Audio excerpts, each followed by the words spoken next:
One. Hey, what's up, guys? I got my good dude over here, Animus. Is it Animus? Say it. Animus? Yeah. Okay. I got Animus, and we on the DNT podcast. And I just want to ask him a couple questions, a little interview. Um, and we'll see how it goes. First question is, what made you want to become a producer or a beat maker?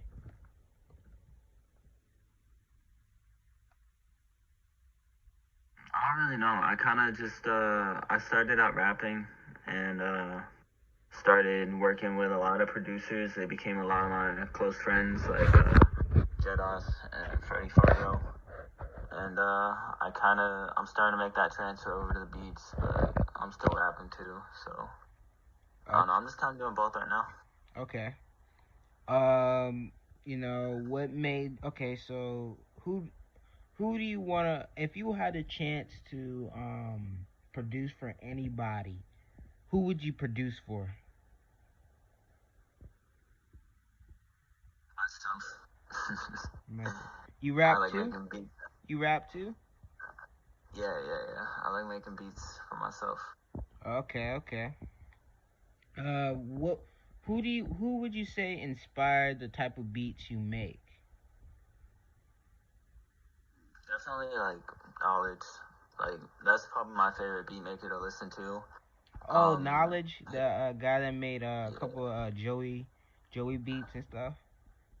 yeah, he's worked with a lot of big names. He produced like I think one or two tracks on To Pimp a Butterfly, if I'm not wrong. I know he's worked with Kendrick. I just honestly don't remember what songs. But yeah, he's real talented. Mm. So have you started to get some a little bit money from the beats? You work with anybody big? I make money from it, just from beat takes or selling beats. It's just pocket change. But I'm not really working with anyone big right now. I'm working with some really talented people. In my opinion, they're underrated. If I'm sending them beat packs, it's just because I really respect what they're doing. And yeah, it's that. Um, have you heard of this new rapper Red Vile? Red Deal. Red Vile, yeah. Yeah, he's cold. He's really good. I knew of him before he started blowing up. I seen him on Twitter. I saw like one of his music videos. Yeah. I always thought he was dope. I'm gonna be honest. I jumped on the bandwagon just like everyone else. I'm not gonna say I was like here before everyone else. I I mean, wasn't really listening to him. I've been a fan cuz Shrek actually he actually been Yeah. promoting his album. I actually knew him before the Fantano beef. I actually was trying to get it in I think I'm setting up an interview, and that was like 2 days before that whole Anthony Fantano beef popped off on Twitter and it blew up. Yeah, I was getting an interview with him and stuff. Yeah, I think he's a pretty cool dude. Yeah.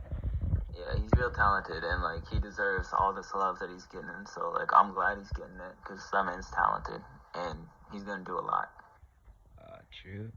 You think you'll be able to produce like an entire album, or you think you just maybe a few songs off an album for a person?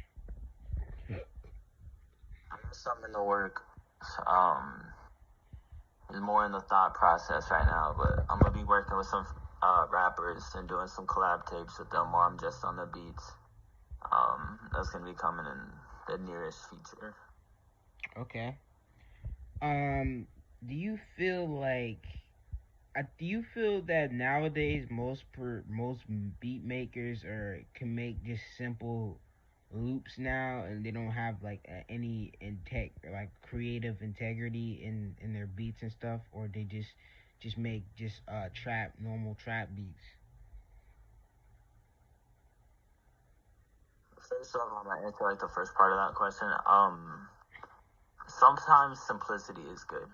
Sometimes all a beat needs is a loop. Sometimes it needs some crazy chop, where it's changing a lot.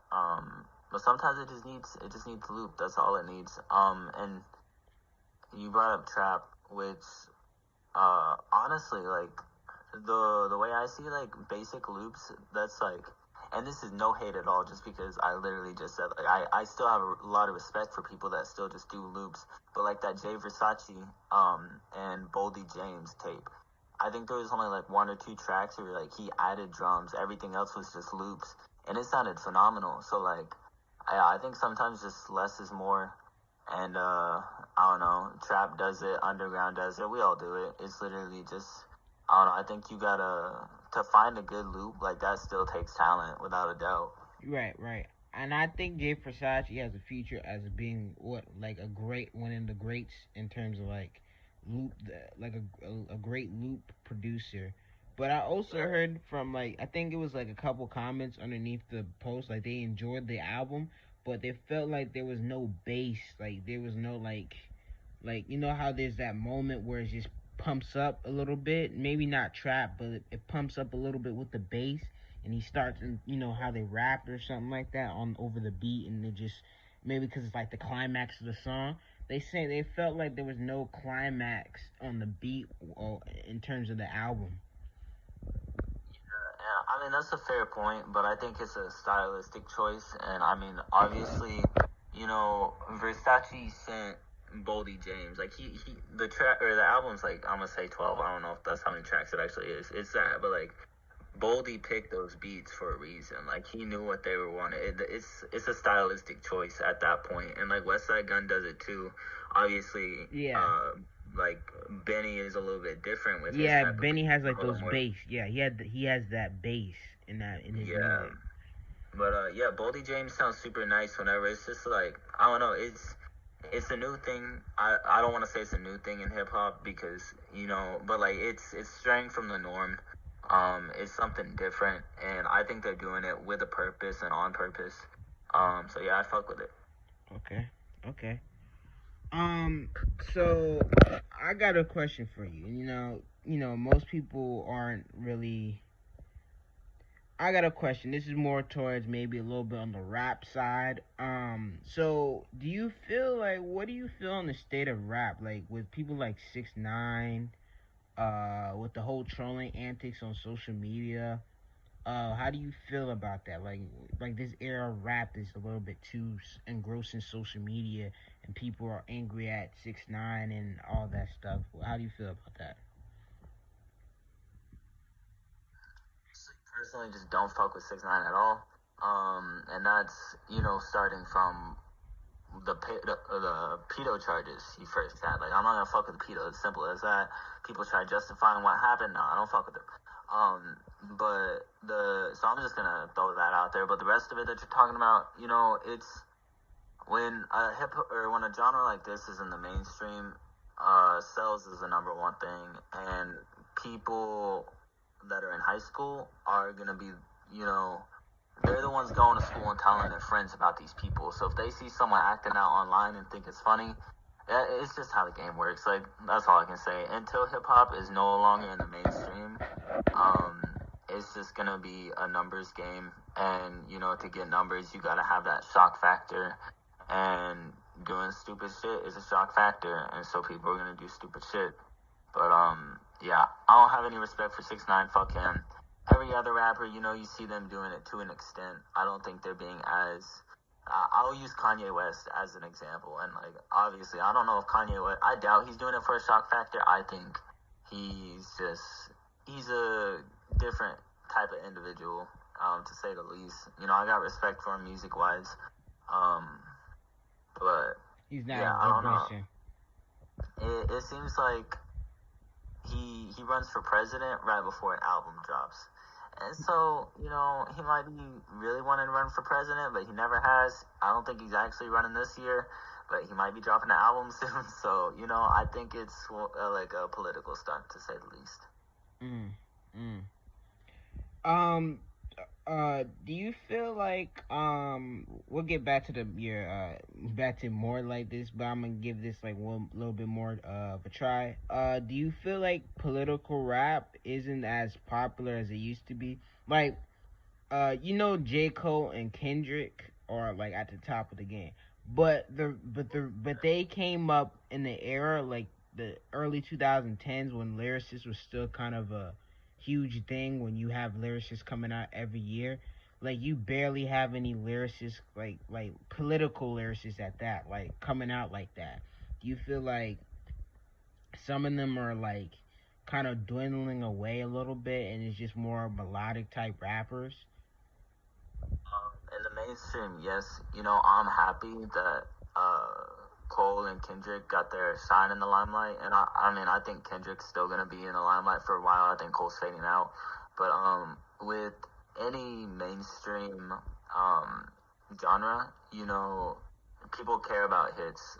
When I say people, I mean record labels. They care about hits they can pump out, and this social commentary, this social conscious stuff, it's not it's not hits.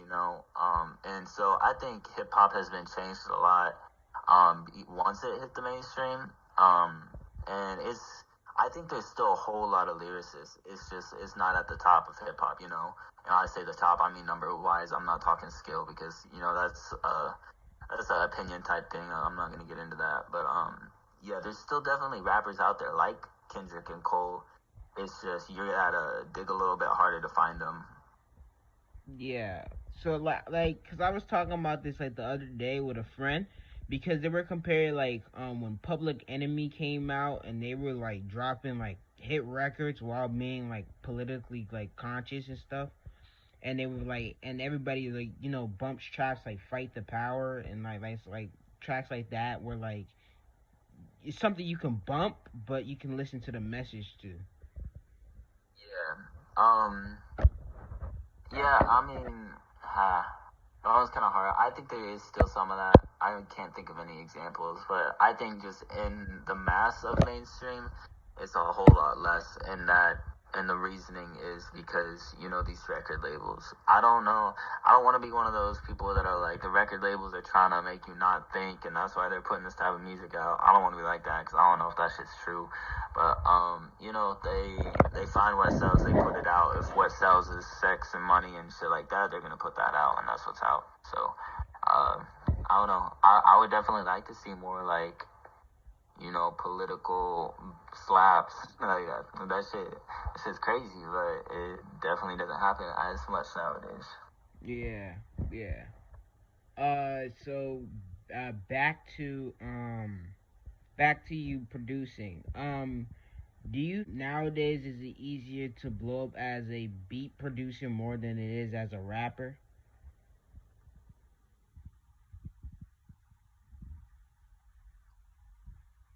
This is just my personal take on it. I don't want anyone to get it twisted. I'm just saying this because I've been both a rapper and a beat maker. I think it's easier to be better at making beats. But I feel like it kind of creates like this pool of like just so many people are able to be good at making beats because there's all these tutorials on how you can learn, and everyone can flip a sample. With rapping, it's a whole lot more personal, and like one of the main things is like having a good rap voice, and like if you don't have a good rap voice, you're not a rapper. If you don't have a good delivery, you're not a good rapper, and you also have to have a certain creativity with your lyrics. Working in the type of underground that like I'm trying to be in, which I'm not saying I'm the best by any means, but yeah, I think it's easier to be a beat maker, but to really set yourself apart and maybe go farther than everyone else, it'd be better to just be a creative ass rapper. Okay. Um. Do you feel like? Do you feel like? Because this argument there is about like mainstream versus hip underground hip hop. Do you feel like there's better rappers in the underground there than it is in the mainstream? Yeah, personally, I'm a way bigger fan of the underground. I have been since 2015. I've been listening to people like Open Mike, Ego Milo. That was like the first people I listened to in the underground. And then now, pretty much all the artists I listen to, which Makami, Still Milo, Westside Gun, Mike, Earl, they're all underground. But I definitely, the mainstream definitely still has a lot to offer. I'm not gonna like only listen to underground music. If I get in the car and like drive down the road, I'm gonna listen to like mainstream shit. One of my favorite mainstream artists is Young Thug, and like, I listen to him quite a bit. So, yeah, I'm a lot more fan of the underground, but it's a personal preference. I'm not gonna knock anything. They're both good in their separate ways. Okay. Do you feel like a lot of people? You feel like the double XL freshman list is kind of dead, like to the point like where people don't really like care as much as they used to.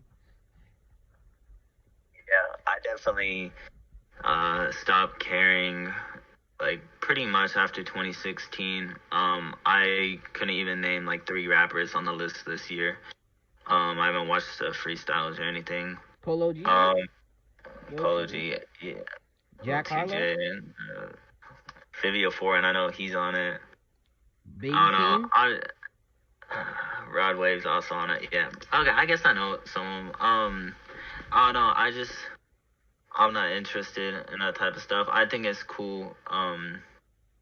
Without a doubt, though, like it. I don't know. It seemed like it used to be showing, and like I wasn't too indulged in hip hop prior to 2015, 2014 with like the whole culture of it. So Double XL, I watched it, but I didn't know much about these artists.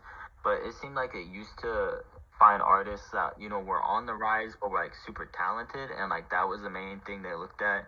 And now to me, it kind of looks like they're just looking at people that have like the biggest hits, like one hit, like of the year, and they're just like, oh, this person had a big hit, let's get them on there.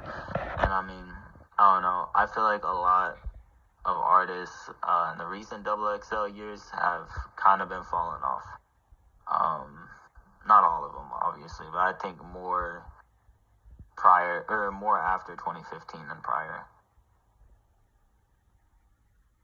Okay. Um. I'm gonna say this also because you're a beat producer. Do you feel like nowadays these beats carry most of these rappers on like songs and stuff because some of these rappers are sometimes trash. Um, I think they go hand in hand. Um, but it seems the way that credit is put out, it seems like it's like 75 rapper, 25 producer. When we're talking like, you know, who's more known, like you, unless it's like fucking London or like someone with like a notable beat tag, like you you don't know who's producing the track, and I think it's fucked up. I think it should be in parentheses right there on the song, personally. But I think they go hand in hand. You can't have a good song without a rapper and a producer. But the other thing is you need a good ass engineer, and that's how all these rappers sound real good. Like, yeah, they sound good on the 808s, but without the auto tune, without the reverb, compression, EQ, all that shit, they're gonna sound trash. So shout out the engineers too. They need more credit. Okay. I have another question. Now since we were talking about it was a Red V. I don't know how to pronounce his name. Feel, Reveal. Since we were talking yeah. about him, right? How do you feel about uh like music critics and like Anthony Fantano? Because even Earl and Mike on Twitter and Young Old Drog, yeah, they were basically like were going off on him, like they didn't like his opinions and or he would talk too much. I don't know what was going on with that. But how do you feel about those type of critics and like Sean C and all that stuff? I don't think I've ever watched a Sansi video, so I'm not gonna bring up his name. I'm gonna just talk directly about Fantano and what I see his problems or my problem with him. Um, I don't think he's that big of a hip hop fan. I think he's a very big rock fan and he knows a lot about rock and alternative and like all this shit. But hip hop, it seems he reviews because that's the popular genre. And he's extremely knowledgeable whenever it comes to music. But whenever he goes and reviews artists like Earl, Mike, Mavi, and now Red Veal, and I don't even want to throw Red Veal in the same lane as these dudes because they make very different music. So honestly, I don't see the comparison that he was trying to make between Red Veal and Earl. That shit literally just didn't make sense to me. Maybe the beats, but besides that, I don't really like. If you listen to his new Yeah, album, it's like it's more digestible. Even though I think Earl's a great rapper, I think Red Veil is more of like he has more of a commercial appeal, more mainstream appeal. yeah. And like he's rapping on like trap type. No, I'm not gonna say like trap, but like it's like the hi hats and a fucking clap. Like Earl's not rapping on that shit. He's rapping melodically. He reminds me of Casey Veggies. Honestly, Yeah. that's who I kind of saw the comparison between. But I'm not even gonna compare those two because I don't like comparing artists. I'm just saying that he's more closest to the Casey Veggie styles than he is to Earl, in my opinion. And Casey Veggie and And Earl, Tyler. like nowadays, is not the same. Yeah, and Tyler Creator. I think he Yeah. I don't understand the but he was saying he was mostly talking about his production, which is I think is pretty good for a person that's doing it out of his room during quarantine. Yeah. Nah. I don't know. I think I don't know why. I don't know why this is, but a lot of soul samples, soul chops, soul loops, whatever it may be, get thrown into that Earl-esque style. And or it's like that hear a monotone rapper and like, oh, that's Earl style. Like I don't get that shit. Earl has his own style. These rappers have their own style. But I'm gonna draw back to the question a little bit. With like my problem with these hip hop critics, I think they're great. They do offer a platform to a lot of rappers. Actually, my favorite rapper Milo, like I remember hearing about him because he did an interview with Anthony Fantano in like 2014 or 2013. So like I only listened to him because I watched Anthony Fantano's YouTube channel, but um, I think you gotta be quite pretentious to be a hip hop critic or a music critic at all. Like, how can someone be rapping about like their personal life experience, and like all this shit, and how can you sit there and be like, this is trash, like this is bad, like I don't know. I don't get how Anthony Fantano thinks he has a right to say that, especially on like that album is like I don't know. It stands for a lot more than what Anthony was trying to put it at. And I think that's mad disrespectful to the arts all around. That's why if I watch music critics, it's Chimize. Shout out him. He does hip hop reviews and reactions. Super positive about it. He doesn't nitpick. But he's educated on what he's saying. And yeah, shout out him. Yeah, somebody on Twitter was like, if you listen to hip hop without a clear head and you just sitting there with your fist on your face, listen to it, and staring at the phone screen at the song, and trying to study it the first time around, of course you're not gonna get it. The once you just relax and you're in the type of mood to listen to it, then you'll understand it instead of just sitting there just to study it. Like Yeah, who does and that? because there's a lot of science to music without a doubt. But with hip hop, it's a lot. In my opinion, the reason I'm drawn to it is the emotional value. Like, I'm okay with listening to a song that has bad mixing if like the lyrics are there. And that was Anthony's problem with the Red Veal album. I think he said the mixing was bad. And it has some distortion in it. I noticed it too, but I'm not gonna throw it to the side just because that one thing's off. Like the lyrics in it, like his energy, all of it, man, it was crazy. It was definitely something like I run it back at least once a day. So for Anthony just to throw it to the side because he thinks he sounds like Earl or he thinks the mixing's bad, like I don't know. I think that's just trash to do. You gotta give shit a shot. Yeah, I think it's also because I think Anthony doesn't like that type of rap, and I think understands that that type of rap is now becoming more popular every day, because now you have artists like Mavi, Mike, um, you got Mikami. You got different types of rappers like that blowing up, and that's under MF Doom's influence. But they Right. taking it to like another height.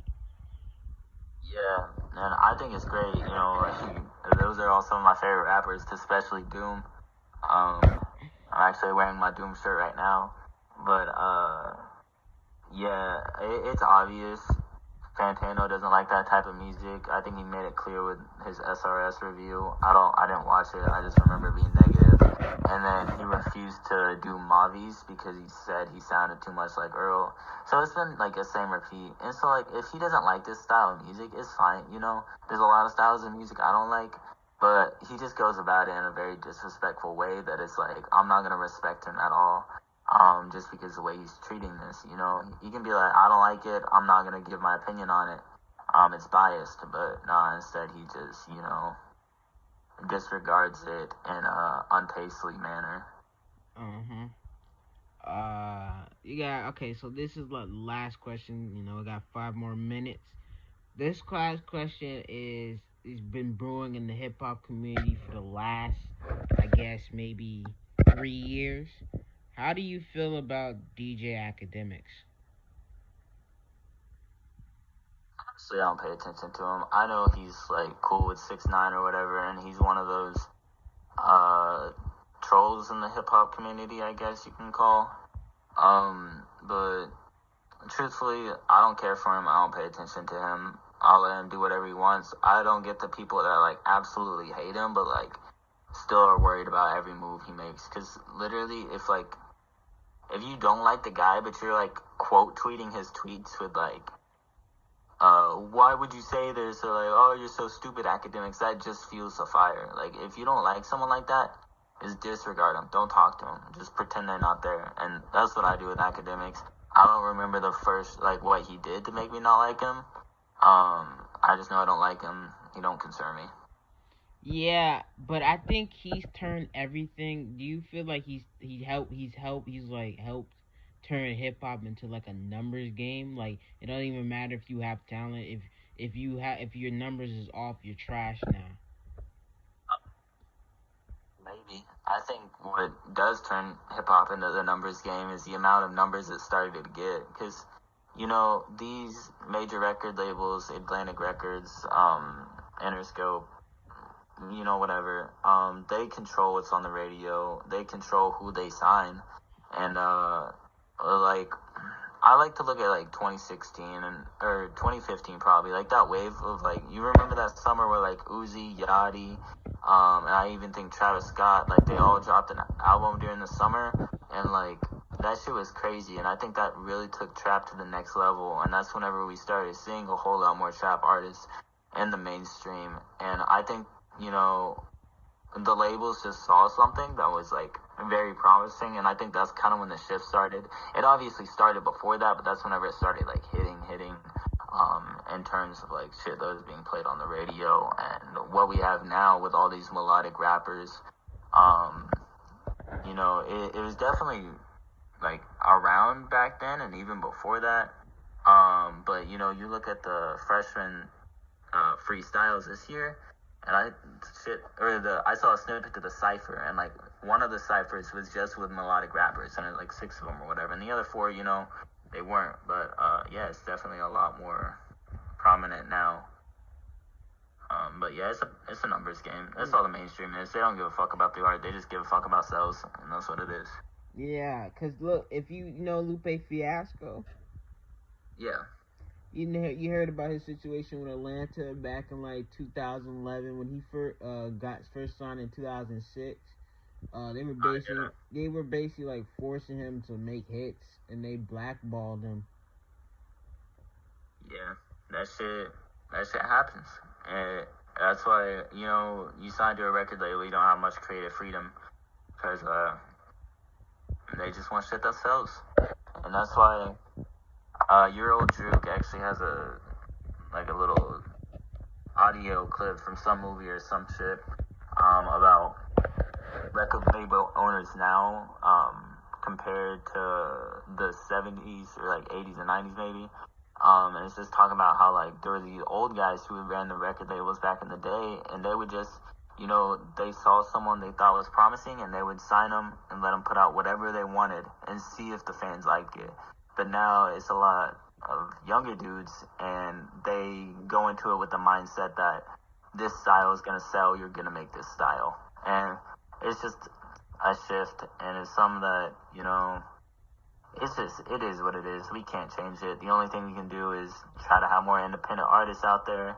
And I think, artists like Chance, I think the discussion on whether he's actually independent or not is kind of up for grabs. Yeah, it's yeah. weird. So I honestly don't know the full situation. I'm not going to speak on it. But him preaching, telling everyone to be an independent artist, I think that definitely started a wave of like people wanting to be more independent. Whether he was, lying about what he was actually doing or not, that's not my place. I've just seen speculation. That's the only way I'm bringing that up.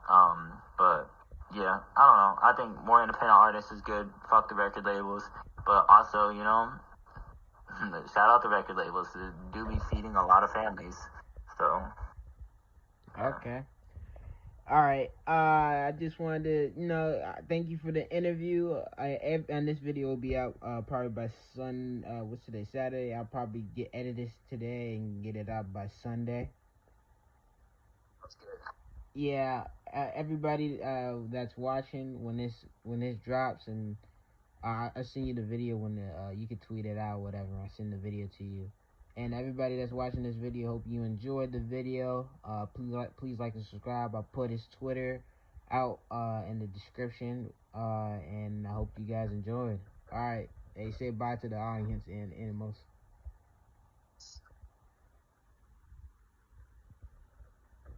All right. Peace.